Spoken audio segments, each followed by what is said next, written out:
நல்ல சினிமாக்களை நேசிக்கிற கொண்டாடுற எல்லா நெஞ்சங்களுக்கும் வணக்கம். இந்த வீடியோவில் பார்க்க போகிறது அறிமுக இயக்குனர் சிவராஜ் டைரக்ஷனில் கலையரசன் மற்றும் பிரியாலயா நடிச்சிருக்கிற ட்ரெண்டிங் தமிழ் திரைப்படத்தோட விமர்சனம். இந்த படத்தோட கதை என்னன்னா, ஹீரோ கலையரசனும் அவரோட மனைவி பிரியாலயாவும் கப்பிள் யூடியூபர்ஸ். கண்டென்ட்டுக்காகவும் வியூஸ்க்காகவும் என்ன வேணால் பண்ண தயாராக இருக்காங்க. யூடியூப் மூலமாக வரக்கூடிய லட்சக்கணக்கான வருமானம் மூலமாக ஒரு பெரிய வீடு காருன்னு வாங்கி செட்டில் ஆயிடுறாங்க. ஆனால் அது எல்லாமே கடன் தான், லோன் தான். இப்போது திடீர்னு அவங்களோட யூடியூப் சேனல் எதிர்பாராத விதமாக டெர்மினேட் ஆகிடுது. சரி, டெம்பரரியாக வேற ஒரு யூடியூப் சேனல் ஆரம்பிக்கலாம் அப்படின்னு சொல்லிட்டு நினச்சாலும் அதுவும் பெருசாக ரீச் ஆகலை. இப்போ அவங்களுக்கு வருமானம் இல்லாததால் அவங்களால இஎம்ஐயை கூட கட்ட முடியலை, எந்த ஒரு செலவும் பண்ண முடியலை. இப்போ அவங்களோட கஷ்டமான காலகட்டத்தில் அவங்களுக்கு ஹெல்ப் பண்ணுற மாதிரி ஒரு அனானிமஸ் கால் வருது. ஒரு ப்ரைவேட் நம்பர்லேருந்து ஒரு கால் வருது. உங்களுக்கு ஒரு ரியாலிட்டி கேம் ஷோவில் கலந்துக்கிற ஆசை இருக்கா? நீங்கள் இந்த கேமை உங்கள் வீட்டிலேருந்தே விளையாடலாம். நாங்கள் சொல்கிற டாஸ்க்கை பண்ணால் மட்டும் போதும், நீங்கள் கோடிக்கணக்கில் சம்பாதிக்கலாம். அதிகபட்சமாக 2 கோடி வரைக்கும் நீங்கள் வின் பண்ணலாம் அப்படின்னு சொல்கிறாங்க. சொல்லி முடிச்சுட்டு உடனே ஒரு சாதாரணமான ஒரு டாஸ்க் ஒன்று கொடுக்குறாங்க. வீட்டு காலிங் பில் அடிங்க அப்படிங்கிற மாதிரி ஒரு சின்ன டாஸ்க் கொடுக்குறாங்க. அதை பண்ணி முடிச்சதுமே உடனே சில லட்சங்கள் அவங்களோட அக்கௌண்ட்டுக்கு கிரெடிட் ஆகுது. இதை பார்த்து ரொம்ப எக்ஸைட் ஆன அந்த கணவன் மனைவி 2 பேருமே ரொம்ப ஆவலாக அந்த கேமில் கலந்துக்க ஆரம்பிக்கிறாங்க. அங்கிருந்து தான் கொஞ்சம் கொஞ்சமாக பிரச்சனை ஆரம்பிக்குது. ஸோ அதுக்கப்புறம் என்னாச்சு அப்படிங்கிறது தான் இந்த ட்ரெண்டிங் படத்தோட கதை. இந்த படத்தோட ப்ளஸ் பாயிண்ட்ஸ் என்னென்னா, இந்த படத்தோட பெர்ஃபார்மன்ஸஸ் சொல்லலாம். முழுக்க முழுக்க ஒரு வீட்டுக்குள்ளேயே நடக்கக்கூடிய இந்த கதையை தாங்கி பிடிக்கிறது அந்த லீட் ஆக்டர்ஸ் 2 பேரோட பெர்ஃபார்மன்ஸ் தான் அப்படின்னு கூட சொல்லலாம். கலையரசன் எப்போவுமே நல்லா தான் நடிப்பார். இந்த படத்துலையும் சில முக்கியமான காட்சிகளில் தான் ஒரு சீசன் பெர்ஃபார்மர் அப்படிங்கிறத நிரூபிச்சிருக்கிறாரு. அதில் ஆச்சரியம் இல்லை. ஆனால் ஹீரோயின் பிரியாலயா சில முக்கியமான காட்சிகளில் சொதப்பிடுவாங்களோ அப்படின்னு நினச்சேன். ஆனால் சர்ப்ரைசிங்லி ரொம்ப மெச்சூர்டாக பண்ணியிருக்காங்க. குறிப்பாக செகண்ட் ஹாஃபில் அவங்களுக்கும் இன்னொரு கேரக்டருக்கும் இடையில் ஒரு ரூம்குள்ளே ஒரு முக்கியமான சீன் ஒன்று வரும். அதெல்லாம் ரொம்ப அருமையாக பண்ணியிருந்தாங்க. பிரேம் ஒரு சின்ன கேரக்டரில் கொஞ்ச நேரம் மட்டுமே வந்தாலும் அவரும் சிறப்பாக நடிச்சிருக்காரு. நான் சொன்ன அந்த சீனை ஸ்டேஜ் பண்ணியிருந்த விதமே பிரமாதமாக இருந்தது. ஆக்சுவலாக அந்த சீன் ஆரம்பிக்கும் போது எனக்கெல்லாம் ஒரு மாதிரி அக்வர்டாக தான் இருந்தது. என்ன பண்ணி தொலைக்க போகிறாங்களோ அப்படிங்கிற மாதிரி தான் இருந்தது. ஆனால் எந்த ஒரு தேவையில்லாத விஷயமும் இல்லாமல், விரசம் இல்லாமல் அந்த சீனுக்கு தேவையான டென்ஷனை சூப்பராக உண்டு பண்ணியிருந்தாங்க. அதே மாதிரி இந்த படத்தில் வேற ஒரு 3-4 சாலிடான சீன்ஸ் இருந்தது. இந்த படத்தோட தீம் எஸ்டாப்ளிஷ் பண்ணுற மாதிரி, இவங்க என்ன சொல்ல வர்றாங்க அப்படிங்கிறத அண்டர்லைன் பண்ணுற மாதிரி சில காட்சிகள். இதுவே இந்நேரம் எங்கள் அப்பா மட்டும் ஹாஸ்பிட்டல் இருந்திருந்தா நான் என்ன பண்ணியிருப்பேன் தெரியுமா அப்படின்னு ஒரு கேரக்டர் இன்னொரு கேரக்டரை கேள்வி கேட்குற சீன். 4 வருஷமாக நடிச்சுட்டு தானே இருந்தேன், ஒரு 2 நிமிஷம் நடிக்க முடியாதா அப்படின்னு கேட்குற சீன். இந்த மாதிரி ஒரு சில காட்சிகளை உதாரணமாக சொல்லலாம். ஹியூமன் மைண்ட் எவ்வளோ அன்பிரடிக்டபிள் ஆனது, மனுஷங்க நாம எவ்வளோ கிரீடியாக இருக்கோம் அப்படிங்கிறத காட்டக்கூடிய ஒரு சில காட்சிகள். அந்த 2 லீட் கேரக்டர்ஸோட கிரே ஷேட்ஸை காட்டக்கூடிய காட்சிகள்னு முதல் பாதியில் ஒரு பாயிண்ட் வரைக்கும் அடுத்து என்ன நடக்க போகுது, என்ன டாஸ்க் வரப்போகுதுன்னு இன்ட்ரெஸ்டிங்காக கொண்டு போயிருந்தாங்க. அது போக ஹீரோயினோட அம்மா வீட்டுக்கு வர சீன்லாம் ஒரு சின்ன விஷயத்தை வச்சே சுவாரஸ்யம் பண்ணியிருந்தாங்க. நாங்கள்லாம் சட்டை ஊத்தா யாரு பார்ப்பாங்க அப்படின்னு கேட்குற மாதிரியான வேற சில மூமெண்ட்ஸையும் சொல்லலாம். முழுக்க முழுக்க ஒரு வீட்டுக்குள்ளேயே பிக் பாஸ் ஷோ மாதிரி அந்த கான்செப்ட்ல இந்த கதையை கொண்டு போயிருக்காங்க. அதே மாதிரி ஹியூமன் எமோஷன்ஸ் மேலே தான் இந்த கதையும் ட்ராவல் ஆகுது. அண்ட் இந்த படத்தை பார்க்கும்போது உங்களுக்கு சில இடங்கள்ல லவ் டுடே திரைப்படம் ஞாபகம் வரலாம். விஷால் நடிச்ச சமர் திரைப்படமும் ஞாபகம் வரலாம். 13 சின்ஸ் அப்படிங்கிற ஒரு அமெரிக்கன் மூவியோட இன்ஸ்பிரேஷனும் கண்டிப்பா இந்த படத்துல இருக்கு. அதே போல ஸ்குவிட் கேமோட சாயலும் இந்த படத்துல ஹெவியா இருக்கு அப்படின்னு நிறைய பேர் சொன்னாங்க. நான் ஸ்குவிட் கேம் பார்க்கல, அதனால எனக்கு தெரியல. ஆனா கதையை கேட்டப்போ ஓரளவுக்கு சிமிலரா இருக்க மாதிரி தான் இருந்தது. ஆனா இந்த இன்ஸ்பிரேஷன், சிமிலாரிட்டிஸ் இதெல்லாம் தாண்டி முழுக்க முழுக்க ஒரு வீட்டுக்குள்ளேயே இந்த கதை நடந்தாலும் 2 பேர் மட்டுமே இந்த முழு படத்துலையும் இருந்தாலுமே கூட பெருசாக எங்கேயும் போர் அடிக்கலை. ஓரளவுக்கு மோஸ்ட்லி நம்மளோட அட்டென்ஷனை ஹோல்ட் பண்ணிடுறாங்க அப்படின்னு தான் சொல்லணும். படம் ஓடக்கூடிய இந்த 2 மணி நேரமுமே ஓரளவுக்கு எங்கேஜிங்காக தான் இருக்குது. அந்தந்த சீனுக்கு தேவையான பதட்டத்தை, அந்த மூடை, அந்த டென்ஷனை மவுண்ட் பண்ணுற வேலையை சினிமோட்டோகிராஃபர் பிரவீன் பாலுவோட ஹேண்ட்ஹெல்ட் ஷாட்ஸ் நேர்த்தியாகவே பண்ணியிருக்கு. சாம் சிஎஸ் அவர்களுடைய பின்னணி இசை டீசெண்டாக இருந்தது. அண்ட் கடைசியில் இது எல்லாத்தையும் பண்ணது யாரு அப்படிங்கிறத ஓப்பனாக காட்டாமல் விட்டது, ஓப்பன்டாக விட்டது வந்து ஒரு நல்ல ஐடியா.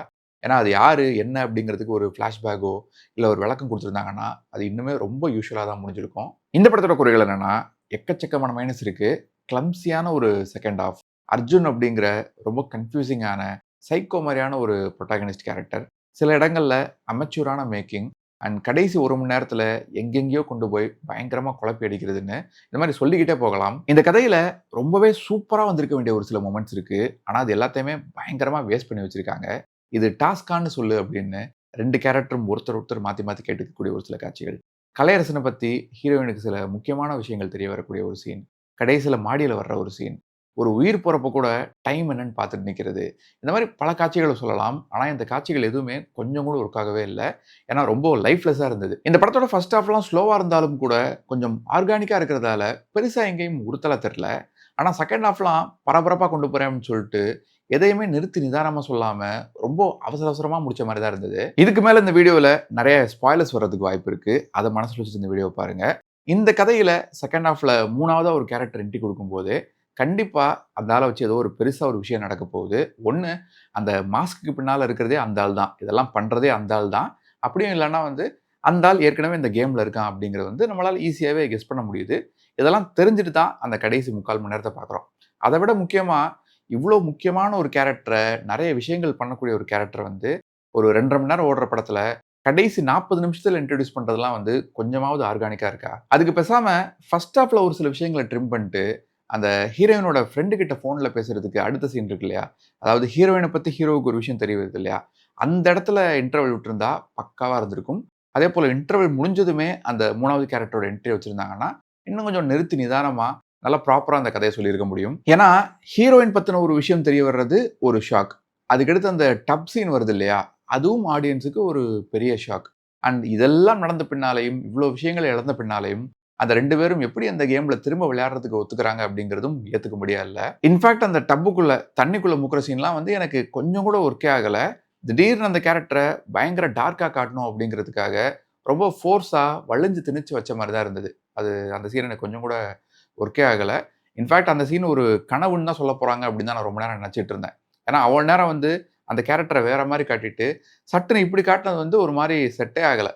அதுக்கு அடுத்த சீனில் கூட பார்த்தீங்கன்னா வேற ஒரு கேரக்டரை அழுக வைக்க ட்ரை பண்ணும்போது இவரும் சேர்ந்து அழுவார். ஸோ இந்த கேரக்டரை, இந்த அர்ஜுன் அப்படிங்கிற கேரக்டரை எப்படி காட்டலாம்? டார்க்காக காட்டலாமா, இல்லை ஒரு சாதாரண மனுஷனா எல்லாரையும் மாதிரி ரொம்ப அன்பிரடிக்டபிளாக இருக்கிற மாதிரி ஒரு ஆளை காட்டலாமா அப்படிங்கிறது பெரிய குழப்பமாக இந்த டீமுக்கு இருந்திருக்குமோ அப்படின்னு தான் தோணுச்சு. அண்ட் தன்னை கொலை பண்ண முயற்சி பண்ணுற அப்படி ஒரு சைக்கோ கூட ஹீரோயின் எதுக்காக இருக்காங்க அப்படிங்கிறதும் புரியல. சரி, அந்த 3வது கேரக்டர் வந்த பின்னால் வீட்டை விட்டு வெளியே போக முடியாது, அது ஒரு ரூல் இருக்குது அப்படிங்கிறதுக்காக வெளியே போகல, அது கூட ஓகே.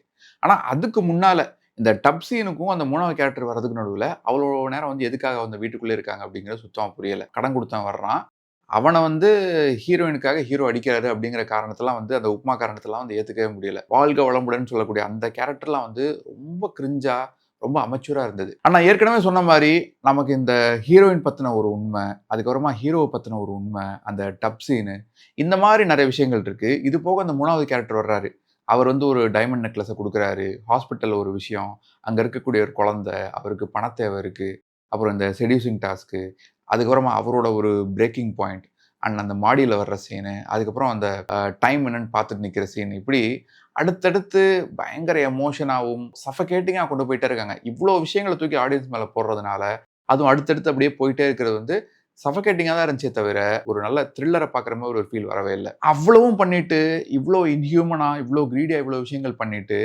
சடனாக அந்த எல்லா பணத்தையும் கொண்டு போய் வேற ஒருத்தர் கொடுக்குறதெல்லாம் ரொம்ப ஃபேக்காக இருந்தது. அந்த டிரான்ஸ்ஃபர்மேஷனை கொஞ்சம் கூட ஃபீல் பண்ண முடியலை. அதே போல் படம் நெடுக பல இடங்களில் ரொம்ப ரொம்ப கன்வீனியன்ட்டான ரைட்டிங் தான் இருந்தது. உதாரணத்துக்கு லட்சமாக பணம் சம்பாதிக்கக்கூடிய அந்த யூடியூப் சேனல் அக்கௌண்ட் டெர்மினேட் ஆகிட்டனால தான் இந்த ரியாலிட்டி கேம் ஷோக்குள்ளே நீங்கள் வந்தீங்க.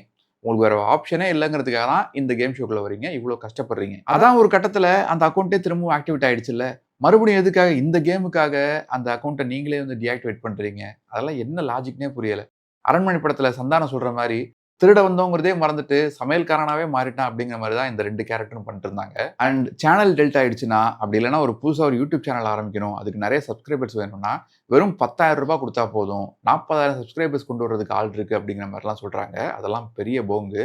எந்த காலத்தில் இருக்காங்கன்னு தெரியல. வெறும் 10,000 ரூபாய் கொடுத்தா எப்படி 40,000 சப்ஸ்கிரைபர்ஸ் வருவாங்க அப்படிங்கிறது தெரில. அதே போல் இந்த படத்துக்கு எதுக்காக ட்ரெண்டிங் அப்படிங்கிற இந்த டைட்டில் வச்சாங்க, அதே போல் எதுக்காக இந்த படத்தோட ஹீரோ ஹீரோயின் ஒரு யூடியூப் கப்பிளாக இருக்கணும் அப்படின்னு முடிவு பண்ணாங்க, கப்பிள் யூடியூபர்ஸாக இருக்கணும் அப்படின்னு முடிவு பண்ணாங்கன்னு தெரியல. ஏன்னா இந்த 2 விஷயங்களை வச்சு பெருசாக ஒன்றும் இவங்க இன்ட்ரெஸ்டிங்காலாம் எதுவும் பண்ணல. ட்ரெண்டிங் அப்படிங்கிற இந்த டைட்டிலுமே பெருசாலாம் இந்த கதைக்கு ரெலவெண்ட்டாக இல்லை. பயங்கரமான கடன் இருக்கிற, பண தேவை இருக்கிற ஒரு தம்பதி அப்படின்னு காட்டியிருந்தாலே அதுவே இந்த கதைக்கு பொருத்தமாக தான் இருந்திருக்கும். ஆனால் அப்படி காட்டியிருந்தா 13 சின்ஸ் ஸ்குவிட் கேம் அப்படின்னு சொல்லிடுவாங்களோ அப்படின்னு நினச்சி இந்த மாதிரி ட்ரெண்டுக்கு ஏற்ற மாதிரி ஏதோ ஒன்று பண்ணணும் அப்படின்னு இவங்க கப்பிள் யூடியூபர்ஸை சும்மா பேருக்கு இந்த கதைக்குள்ளே கொண்டு வந்த மாதிரி தான் இருந்தது.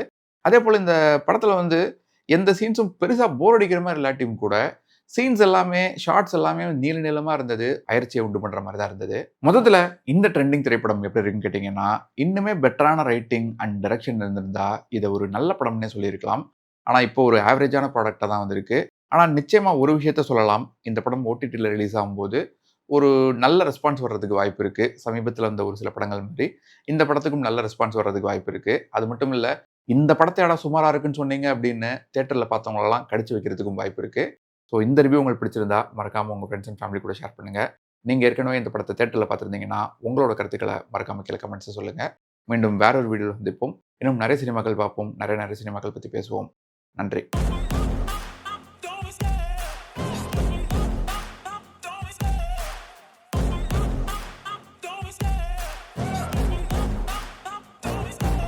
Love the chase and the hunt, and I set the pace when I'm running. I always take what I want and I always give it 100. Don't need a bank, no I'm funded. Play the game like it's nothing. I'm always thankful.